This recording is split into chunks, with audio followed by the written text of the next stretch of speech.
Welcome to Wild Cowboy Tales.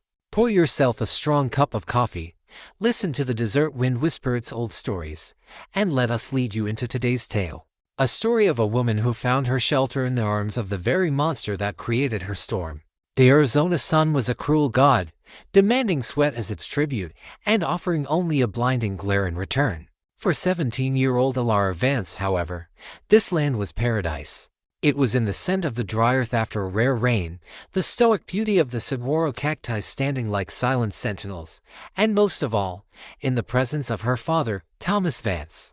He was a man carved from the same stubborn rock as the mesas that surrounded their small ranch, dull, quiet, with kind eyes that held the wisdom of the wilderness.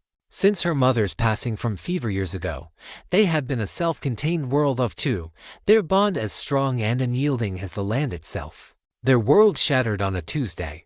They were driving their small wagon back from the town of Redemption, the bed loaded with supplies meant to last them through the season. Thomas was humming a soft tune, a rare and cherished sound, when the first shot rang out. The sound was like the crack of a giant whip, echoing flatly across the open expanse. The lead horse screamed and fell, sending the wagon lurching violently to a halt. Before Alara could even register what had happened, figures rose from behind a cluster of sun-bleached boulders. There were 3 of them, their faces obscured by dusty bandanas. They moved with a predatory swiftness that spoke of practiced violence. Thomas reacted instantly, shoving Alara down onto the floorboards of the wagon. "Stay down, Ellie. No matter what," he roared, his voice stripped of its usual gentleness, replaced by the hard granite of a man protecting his own. He pulled the Winchester from its scabbard beside the driver's seat. He was a rancher, not a gunfighter, but he was no stranger to a rifle. The air exploded into a cacophony of gunfire. Alara, huddled amongst the sacks of flour and beans, could hear the terrifying symphony, the deep boom of her father's Winchester, the sharper cracks of the ambusher's pistols, the whine of bullets tearing through the wooden sides of the wagon. Splinters rained down on her. The fight was brutally short. Thomas managed to take one of the men down, a cry of pain followed by a heavy thud in the dust. But they were 3 to his 1. A sickening grunt came from above her, and the Winchester fell silent. A wave of cold dread, colder than any winter night, washed over Alara. She heard footsteps approaching, the crunch of boots on gravel. "Check the wagon," a gravelly voice ordered. She held her breath, her heart hammering against her ribs so hard she was sure they could hear it. A rough hand grabbed her by the hair, yanking her up from her hiding place. She cried out, blinking in the harsh sunlight. Her father was slumped over the driver's seat, a dark stain spreading across his chest. His eyes were open, but they no longer saw the sky he had loved. They were vacant. The 2 remaining ambushers were focused on the small lockbox under the seat where her father kept their money. One of them, a lanky man with cruel, piggish eyes, kept his pistol trained on her. The other, broader and clearly the leader, pried the box open with the barrel of his gun. He cursed as he saw the meager contents. "This is it?" the leader snarled, turning his unseen face toward the still form of her father. He fought like a demon for a handful of dollars. He kicked the wagon wheel in frustration. Then, his gaze fell on her father's waistcoat. A silver chain was just visible. The leader reached out and pulled a pocket watch from the vest. It was a beautiful silver timepiece, her mother's last gift to her father. On its cover was a delicate, custom engraving, a lone hawk in flight above the initials TV. Alara lunged forward, a wild, grief-stricken cry tearing from her throat. No, that was his. The lanky man backhanded her across the face, sending her sprawling back into the wagon bed, her lips split and the coppery taste of blood filling her mouth. The leader simply glanced at the watch, his thumb rubbing over the engraving for a moment, then pocketed it. "Let's go. This is a bust." They didn't spare her another glance. They mounted their horses and rode off, leaving her alone in the suffocating silence, the dust settling around the scene of her life's destruction. The sun beat down, indifferent. The world had ended, and the sky hadn't even noticed. She crawled to her father, her hands trembling, and laid her head on his still chest, her sobs the only sound in the vast, empty desert that had, in a single moment, swallowed her whole. 6 months passed, each day a mirror of the last, filled with the sharp-edged reality of grief and the relentless, grinding work of survival. Alara had inherited her father's stubbornness. She refused to sell the ranch, the last tangible piece of him she had left. She worked from sunup to sundown, her small frame becoming weary and tough, her hands calloused, her heart encased in a protective layer of ice. The soft, hopeful girl who had laughed at her father's humming was gone, buried with him on the small rise overlooking their homestead. In her place was a young woman fueled by a quiet, simmering rage and a bone-deep loneliness. Trouble, however, has a way of finding those who are already down. Her solitude had been noticed.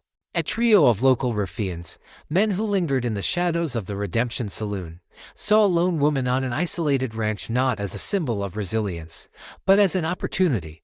They started small, running off a few of her cattle, cutting a line of her fence. Ilara patched the fence and gritted her teeth. But their boldness grew. They chose a day when the sky was a blistering, white-hot sheet. Ilara was in the barn, mending a harness, when their shadows fell across the wide-open doorway. There were 3 of them, the same men who had been watching her in town. Their leader, a brute named Jedediah's brother Jake, had a leering smile that made her skin crawl. "Afternoon, little lady," Jake slurred, his breath thick with cheap whiskey. "Bit of a big place for just one person. We figured you might be in need of some company." Ilara's hand instinctively went to the small pistol her father had insisted she learn to use, which she now kept tucked into the waistband of her trousers. "This is my property," she said, her voice low and steady, betraying none of the fear coiling in her stomach. "Get off it." The men chuckled, fanning out to block the doorway. "Now that ain't neighborly," another one sneered, taking a step forward. It happened in a blur of terrifying speed. Before she could draw her weapon, one of them lunged, grabbing her arm. She fought back, kicking and scratching with a wild fury, but she was overpowered. They wrestled the pistol from her grasp, their laughter ugly and triumphant. Jake grabbed her, his foul breath hot on her face, his intentions sickeningly clear. A scream of pure terror and rage was ripped from her throat. And then, a new voice cut through the air, as cold and sharp as a shard of ice. "Let her go." Everyone froze. Standing at the edge of the barn's shadow, seemingly having appeared from the very dust and heat, was a man. He was tall and lean, dressed in dark, trail-worn clothes. His face was unreadable, shadowed by the brim of a low-pulled hat, but his posture radiated a lethal stillness. In his hand, held loosely but with practiced ease, was a Colt Peacemaker. Its dark, cyclopean eye was aimed squarely at Jake's chest. Jake, emboldened by whiskey and numbers, scoffed. "And who the hell are you?" "This ain't your business, stranger."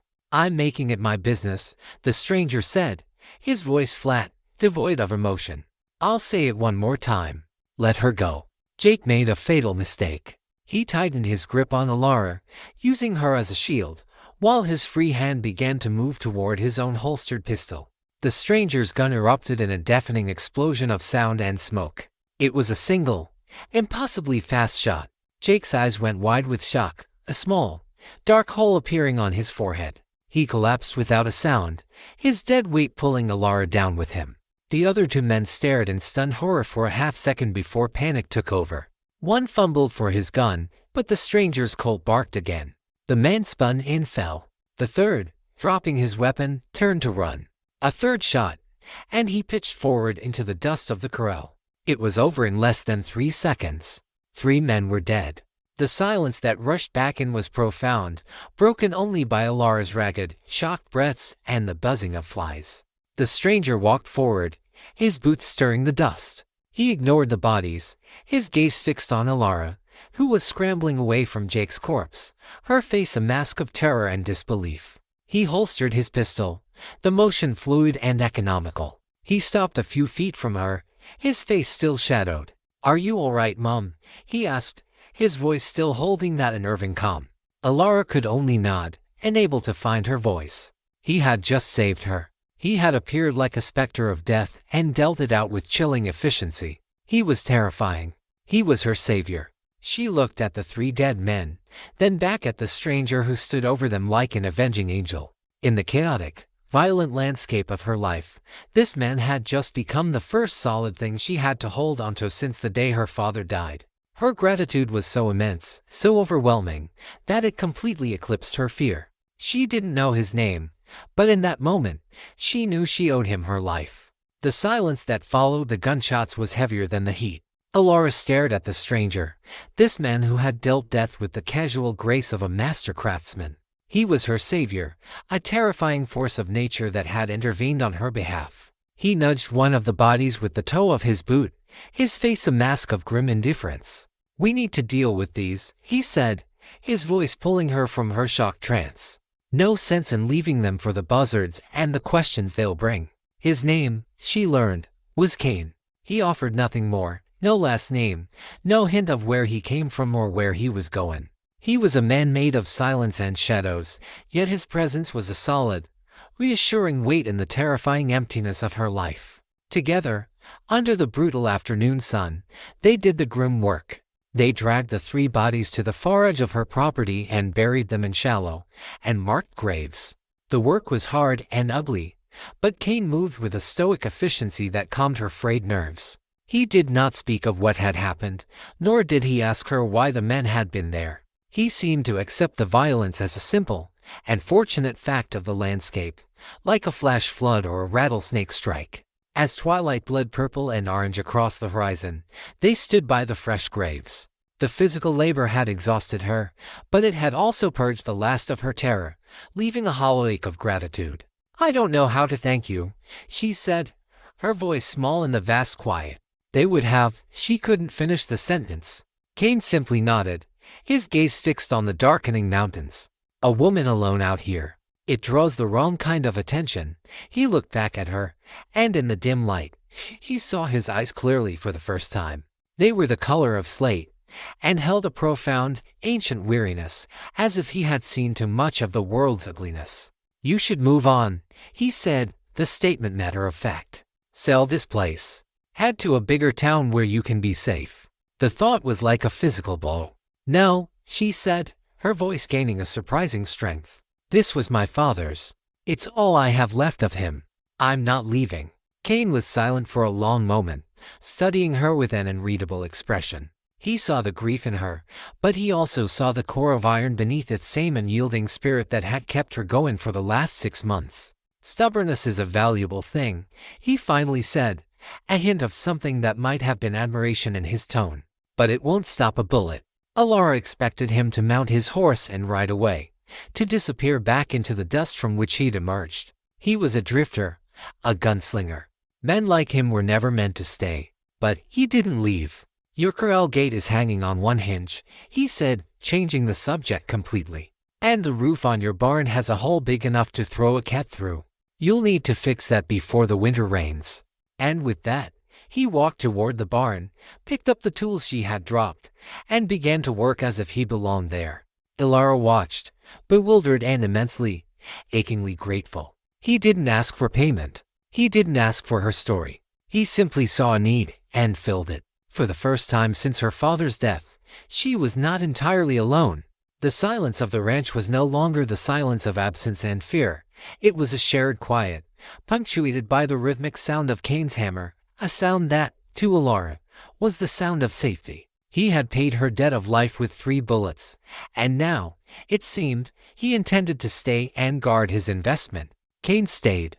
The days turned into a week, then 2. He never officially said he was staying, and she never asked. He simply was there. He moved into her small, disused bunkhouse, a Spartan room with little more than a cot and a table, and seamlessly integrated himself into the rhythm of the ranch. He was a tireless worker, with a knowledge of ranching that surprised her. He repaired the fences, reshoed her horses, and helped her round up the cattle the ruffians had scattered. He moved with a quiet competence, a man who spoke through his actions, not his words. Their life together fell into a pattern built on unspoken understanding. She would cook their meals, leaving a plate for him on the bunkhouse steps. He would fix whatever was broken, leaving the mended tools or patched leather on her porch. They were two solitary planets, drawn into a shared orbit by a mutual need for stillness and purpose. Slowly, tentatively, Alara's world began to regain its color. The crushing weight of her grief and fear began to lift, replaced by the simple, grounding reality of the day's work and the reassuring presence of the man in the bunkhouse. She found herself watching him as he worked, admiring the efficient power in his movements, the way he could soothe a spooked horse with a low murmur and a steady hand. She began to see past the deadly gunslinger and glimpse the man beneath. There was a gentleness in him that he tried to hide, a deep well of sorrow in his slate gray eyes that mirrored her own. The wall of silence between them began to crumble, brick by slow brick. It started with simple questions about the work, then evolved into shared observations about the weather or the land. One evening, she found the courage to bring his dinner plate to him herself. She found him sitting on the steps, carving a piece of wood with a small, sharp knife. He was carving a bird, a hawk, its wings outstretched in flight. The detail was exquisite. "You're an artist," she said, the word surprising herself. He stopped carving and looked up at her, a flicker of something surprise, or perhaps embarrassment in his eyes. "Just something to pass the time," he mumbled, setting the carving aside. She stayed, sitting on the step below him, and they ate their dinner in a comfortable silence. It was a turning point. After that, they began to share their evening meals on the porch of the main house, watching the sun set behind the mesas, painting the sky in fiery colors. He began to talk, not about his past, but about the world. He told her about the mountains in Colorado, the big trees in California, the taste of salt in the air near the great ocean. He painted pictures with his sparse words, and Alara, who had never been beyond the town of Redemption, listened with rapt attention. She, in turn, began to speak of her father. She told Cain about his quiet strength, his love for the land, his terrible, senseless death. Cain listened patiently, his gaze never leaving her face. He didn't offer empty platitudes or condolences. He simply listened, and his silent attention was a greater comfort than any words could have been. He was a man who understood loss. She could feel it. Her gratitude had long since blossomed into something deeper, something warmer and more dangerous. It was a fragile, tentative affection that she nurtured in the quiet of her heart. She saw him not as the violent specter who had saved her, but as a kind, lonely man who had given her back a sense of safety. She began to dream of a future again, a future she had thought was impossible. And in that future, Cain was always there, a steady, silent presence by her side. She was falling in love with the mystery he presented, believing that whatever darkness he held in his past, his actions in the present had earned him a chance at redemption. The seasons turned. The fierce heat of summer softened into the crisp, golden light of autumn. The ranch, under Cain's diligent hand, began to thrive in a way it hadn't even when her father was alive. The fences were strong, the cattle were healthy, and the barn roof no longer leaked. But more than that, the house was no longer just a shelter. It was a home. The oppressive silence of grief had been replaced by the comfortable quiet of companionship. The unspoken thing between them had grown until it was a living presence, a tension that was both comforting and electric. Alara knew she loved him. She loved the way his eyes would soften when he looked at her, the rare, crooked smile that would sometimes touch his lips when she said something that amused him. She loved the feeling of safety that settled over her whenever he was near. He was her anchor in the storm of her life. He proposed one evening as they sat on the porch. There was no flowery speech, no kneeling in the dust. It was as simple and direct as the man himself. "Alara," he said, turning to look at her, his face serious in the twilight. "I'm not a man with a clean past. I've done things I'm not proud of. But my life, it started the day I rode onto this ranch. I think we could build a good life here. Together. Will you marry me?" Tears welled in her eyes, not of sadness, but of a profound, overwhelming joy. The frozen part of her heart, the part she thought had died with her father, thawed completely in that moment. "Yes," she whispered. "Yes, Cain." They were married a week later by a traveling preacher, a simple ceremony on the porch of the ranch house with the mesas as their witnesses. Alara wore her mother's simple white dress, which she had carefully preserved. Cain, and comfortably but stoically, wore a new shirt she had bought for him in town. He looked at her with an expression of such tender awe that it took her breath away. Their life together was a quiet poem. They worked side by side during the day, and in the evenings, they would sit by the fire, her mending clothes, him carving his intricate wooden animals. He was a man of profound gentleness in the confines of their home. He would touch her hair with a reverence that made her tremble. His hands, which were capable of such swift violence, were always careful and kind with her. He had walled off his past, and she, in her love for him, had no desire to look over that wall. The man he was with her was all that mattered. She believed that fate, after taking so much from her, had finally given something back. It had sent her a guardian, a partner, a husband. The hole in her life left by her father's death had been filled by Cain's steady presence. She would sometimes look at him across the dinner table, the lamplight catching the weathered lines of his face. And a wave of such intense love and gratitude would wash over her that it felt like a physical ache. He had not only saved her life, he had given it back to her. The happiness she felt was so complete, so perfect, that it felt fragile, like a beautiful glass sculpture that the slightest tremor might shatter. And in the darkest, most hidden corner of her mind, a small voice sometimes whispered that a happiness this perfect could not possibly last. The first year of their marriage was the most peaceful time Ilara had ever known. The ranch prospered, and her heart, which she had thought permanently broken, felt whole. Cain was a devoted husband, his quiet affection a constant, reassuring presence. The violent specter who had appeared in her barn seemed like a dream, a different man entirely from the one who shared her bed and her life. The past was a locked room, and Ilara had no desire to find the key. The discovery happened on a windy afternoon in early spring.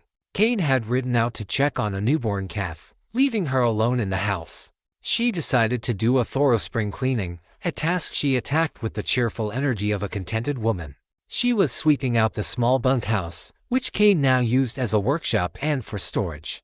In the corner sat his old, battered trunk, the one he had arrived with. It was the single piece of his past that existed in their present. She had never opened it, respecting his unspoken wish for privacy. But as she swept her on it, she noticed that the latch was not fully closed. A small piece of leather, a strap from an old saddlebag perhaps, was caught in it, preventing it from shutting. Without thinking, motivated only by a cleaner's tidiness, she lifted the heavy lid to push the strap inside. The trunk was nearly empty. It held a spare set of worn clothes, a whetstone for sharpening knives, and a small, oilskin-wrapped bundle. It was this bundle that her eyes were drawn to. Curiosity, simple and innocent, got the better of her. She lifted it out. It was heavier than it looked. Her fingers, suddenly clumsy, fumbled with the knots of the oilskin. She unwrapped it on the floor of the bunkhouse, the spring breeze blowing dust motes through the shafts of light from the door. Inside were a few disparate items. A tarnished silver dollar, a folded, yellowed newspaper clipping, the text too faded to read, and a silver pocket watch. It was a beautiful piece, though tarnished with age and neglect. The silver was heavy in her palm. Her heart gave a small, pleasant jolt. It was a piece of her husband's history, a clue to the man he had been. She smiled, tracing the intricate patterns on the casing. Then, she turned it over. Time stopped. The air in her lungs turned to ice. The sound of the wind, the warmth of the sun, the scent of the dust had all vanished, replaced by a deafening, internal roar. There, on the back of the watch, was the engraving. It was unmistakable, etched into her memory with the acid of grief. A lone hawk, its wings spread in glorious flight, soaring above the initials TV. It was her father's watch. The world tilted and spun violently. She dropped the watch as if it were a hot coal. It landed in the dust with a soft thud. Her mind reeled, desperately trying to reject what her eyes were seeing. A mistake. A coincidence. It had to be. But there was no mistaking it. It was the watch her mother had given him, the one he had cherished, the one she had seen the embouched letter take from her father's cooling body. The scene replayed in her mind with horrifying, crystal clarity, the leader's hand reaching out, pulling the watch from the vest, his thumb rubbing over the engraving. Cain. The name was a curse, a shard of glass in her throat. The ambush. The man with the gravelly voice. The man who had pocketed the watch. The man who had murdered her father. It was him. It was her husband. A wave of nausea so profound it buckled her knees washed over her. She scrambled back, away from the trunk, away from the terrible truth lying in the dust. Her breath came in ragged, panicked sobs. The pieces clicked into place with the sickening finality of a coffin lid being nailed shut. His mysterious past. His skill with a gun. The weariness in his eyes. The hawk he was carving that first night. He was practicing, replicating the image he saw every time he looked at his stolen trophy. Her savior. Her protector. Her gentle, loving husband. He was the monster who had created her nightmare. He had not saved her from the storm, he was the storm. The love she felt for him, so pure and all-encompassing just moments before, curdled into something poisonous. It twisted with the hate, the grief, the utter betrayal, until it was an agonizing and recognizable knot in her chest. The perfect, fragile happiness she had built shattered into a million pieces, and the sound of it breaking was the sound of her own heart being torn in two. She sat on the floor of the dusty bunkhouse, wrapped in the shadow of the hawk, and wept for the man she had loved and the man she now had to destroy. The wooden hawk felt like a stone in her stomach, heavy and cold. Dolores sat on the dusty floor of the bunkhouse, the world outside it chirping birds, the gentle breeze, the familiar scent of hay and leather all felt like a cruel mockery. A scene from a play in which she was no longer a willing participant. Her reality had collapsed inward, leaving only the suffocating confines of one terrible, impossible truth. The hands that had held her with such tenderness were the same hands that had made her an orphan. A survival instinct, cold and sharp, cut through the fog of her grief. He would be back soon. Cain. The name itself was a bitter irony, the brand of the first murderer. She could not let him see. She could not let him know that she knew. He was a man who had killed 3 men in her barn in the span of 3 seconds without breaking a sweat. What would he do to a wife who had uncovered his darkest secret? With trembling, robotic movements, she began to erase the evidence of her discovery. She picked up the silver watch. Its familiar weight in her palm now felt obscene. She forced herself to look at it, to burn the image of the hawk into her memory not as a beloved heirloom, but as exhibit in a trial that would take place only in her heart. She carefully placed it back in the oilskin bundle, her fingers brushing against the tarnished silver dollar and the faded clipping, other ghosts of a life she didn't know. She folded the wrapping, tucked the bundle back into the trunk, and pushed the stray leather strap inside. She closed the heavy lid, the soft click of the latch sounding as final as a prison door shutting. She stood up, brushing the dust from her dress, a futile gesture of normalcy in a world that would never be normal again. She walked back to the main house on unsteady legs. The small, comfortable cabin, which had been her sanctuary, now felt like a cage. Every object was tainted. The chair he had built for her, the mantelpiece he had repaired, the bed they shared were all monuments to a monstrous lie. She looked at her reflection in the small pane of window glass and saw a stranger. Her eyes were wide with a terror that was ancient and absolute. She had to compose herself. She had to become an actress. Her life, she knew with chilling certainty, now depended on her performance. When she heard the familiar hoofbeats of his horse, a wave of pure, unadulterated fear washed over her. She gripped the edge of the kitchen table, her knuckles white. He walked in, bringing the scent of the open range and sunshine with him. He smiled at her, the rare, crooked smile that had once melted her heart. Now, it was the chilling leer of a predator. "The calf is strong," he said, his voice the same low, calming timbre she had grown to love. "The mother's a bit weak, but she'll make it." "That's good," Alara heard herself say. The voice sounded thin and distant, as if it belonged to someone else. He came closer, concern replacing the smile. "Are you all right, Alara? You look pale." He reached out to touch her cheek. His touch, which had always been her greatest comfort, now felt like a brand. She flinched, a small, involuntary movement, and took a step back. Just a headache," she stammered. The sun was hot today. If he noticed her recoil, he gave no sign. He simply nodded. "I'll fetch the water. You sit and rest." The evening that followed was the most excruciating ordeal of her life. Every moment was a tightrope walk over a canyon of terror. She prepared their dinner, her hands moving through the familiar motions of chopping vegetables and stirring the pot, but her mind was a whirlwind. She kept seeing her father's face, slumped and still. She kept seeing Cain's hand pocketing the watch. The two images flickered back and forth until she felt she was going mad. At the dinner table, the silence was a physical entity. Before, it had been a space of comfort. Now, it was thick with unspoken words, with her silent, screaming accusations. She could not look at him. She stared at her plate, forcing down mouthfuls of stew that tasted like ashes. She could feel his eyes on her, and she wondered, with a fresh surge of panic, if he could see the truth in her face. Did he know that she knew? Was this quiet meal a prelude to another, more personal act of violence? "I was thinking," he said, his voice breaking the tension. "We should take a trip into Redemption next week. You haven't been off the ranch in months. We could buy you that new dress you were looking at in the catalog." It was a kind, husbandly gesture. A week ago, it would have filled her with quiet joy. Now, it was the calculated move of a monster trying to placate his prey. Every act of kindness was a lie, a fresh layer of dirt shoveled onto her father's memory. "Maybe," she said, her voice noncommittal. Later, as they prepared for bed, the tension became almost unbearable. The small bedroom, their shared sanctuary, felt like a tomb. As he banked the fire in the main room, she secretly retrieved her father's old pistol from the bottom of her dowry chest. She checked it, her fingers recognizing the familiar cold weight of the metal. It was loaded. She hid it beneath her side of the mattress, a desperate, dangerous secret. When he came into the room, she was already in bed, turned away from him, feigning sleep. She felt the mattress dip as he got in beside her. His arm, as it did every night, came to rest on her waist, pulling her against him. The familiar, comforting weight of his body was now the suffocating presence of her mortal enemy. She lay rigid, every muscle screaming. She did not breathe.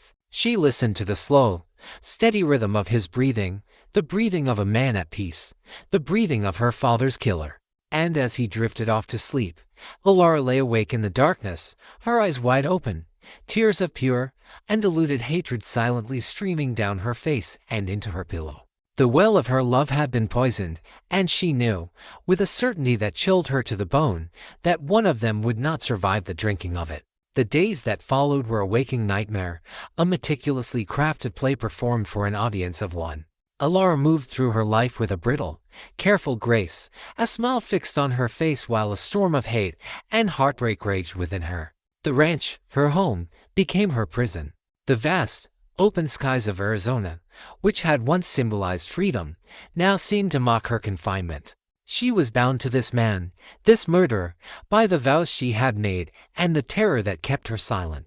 Her every action was now viewed through a new, horrifying lens. She began to watch him, not as a wife, but as a hunter studying her prey. She observed the way his hands, so gentle with her, could fix a broken axle with brute strength. She watched his fluid, economical movements, the way he could draw his pistol in a single, seamless motion to shoot a snake near the chicken coop.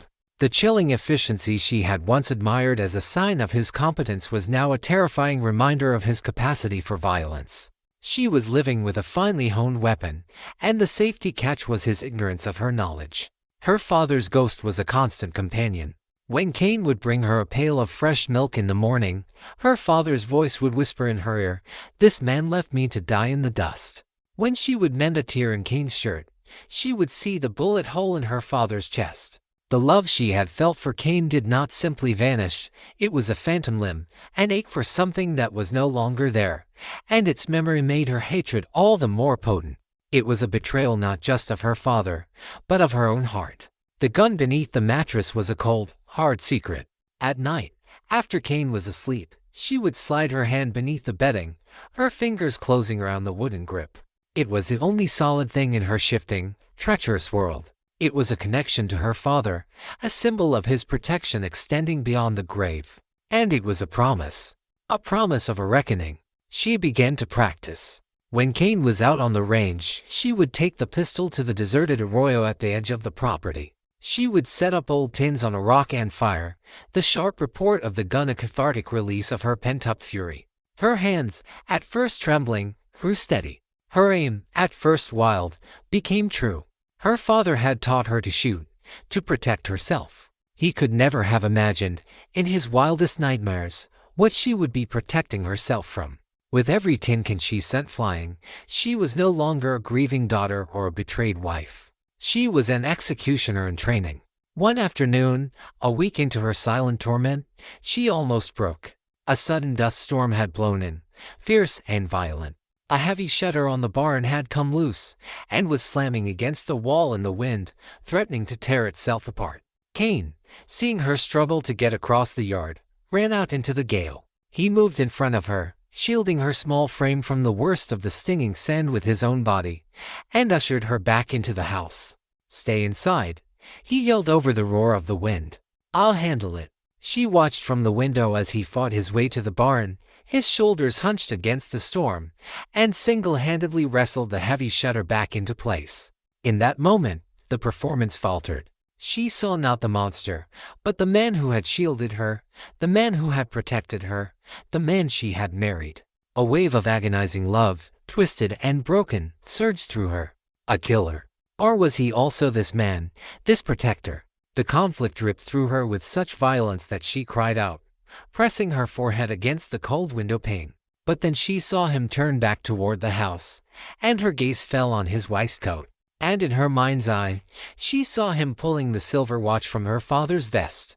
The moment of weakness passed, washed away by a fresh, potent tide of renewed hatred. He had not protected her from the storm. He was the storm, and he had shielded her only from a small part of the destruction he himself had wrought.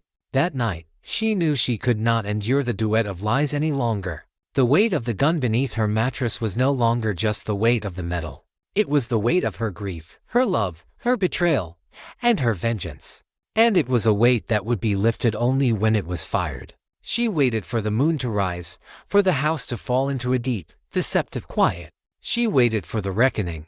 The storm that had battered the ranch during the day passed, leaving behind a world washed clean and a sky of bruised purple and indigo. A heavy and natural stillness settled over the homestead, a silence that felt like a held breath. Inside the cabin, the only light came from a single oil lamp on the table, its golden flame casting long, dancing shadows that turned the familiar room into a landscape of secrets and threats. Kane sat at the table, cleaning his pistol, a nightly ritual of care and precision. The soft, rhythmic clicks of the metal were the only sounds. Alora stood by the hearth, her back to him, her posture rigid. She had reached the end of her endurance. The performance was over. The tightrope had snapped. She had waited for him to finish his work, to be at his most unguarded. Tonight, he had started humming. It was a low, tuneless sound, the absent-minded habit of a contented man. But it was the same melody her father had been humming on the day he died. It was the catalyst, the final, and bearable straw. Without a word, she turned from the hearth. In her hand was the Colt pistol. She raised it, the barrel shaking almost uncontrollably, and pointed it directly at his heart. Kane froze, his hands still on the pieces of his own disassembled weapon. He didn't look shocked or scared. He simply looked resigned. He slowly raised his eyes from her trembling hand to her face. He saw the tears streaming from her eyes, the raw, agonized mixture of hate and heartbreak that contorted her features. And in his slate-gray eyes, for the first time, she saw not weariness, but a vast, bottomless chasm of guilt. He knew. In that instant, she realized he knew exactly why she was holding the gun. "You found the watch," he said. It wasn't a question. It was a statement of fact, spoken in a voice hoarse with a sorrow that seemed ancient. Her voice, when it came, was a ragged, broken whisper. "Why?" The single word was a universe of pain. "Why did you kill him? Why did you save me? Why did you let me love you?" He carefully, slowly, placed the pieces of his gun on the table, then rested his hands flat on the wood, in plain sight. He did not deny it. He did not try to lie. The time for that was over.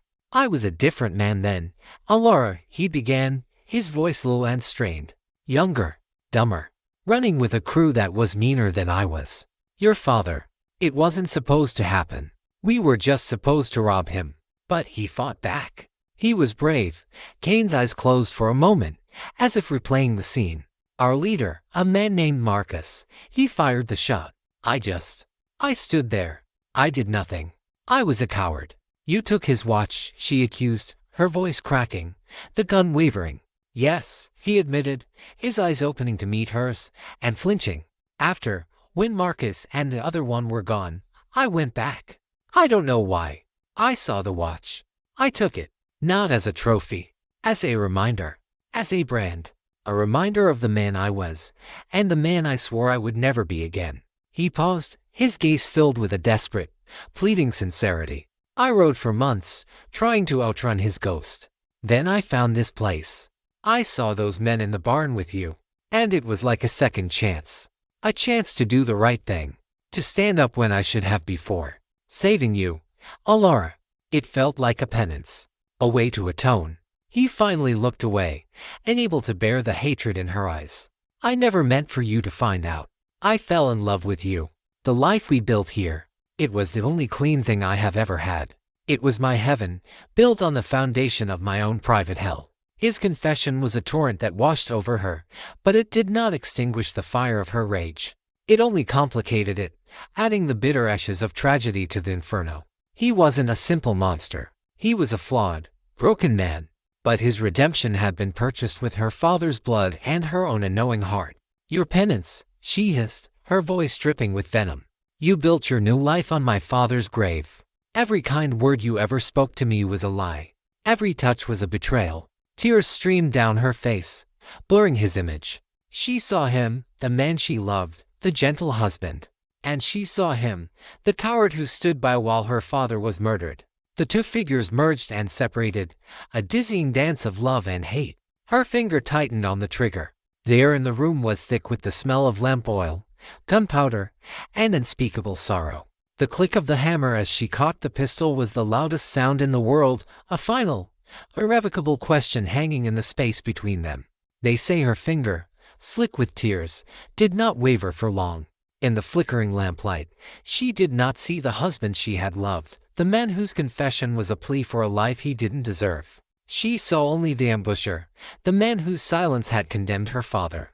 She saw the empty space at her dinner table, the vacant chair on the porch, the lonely grave on the hill.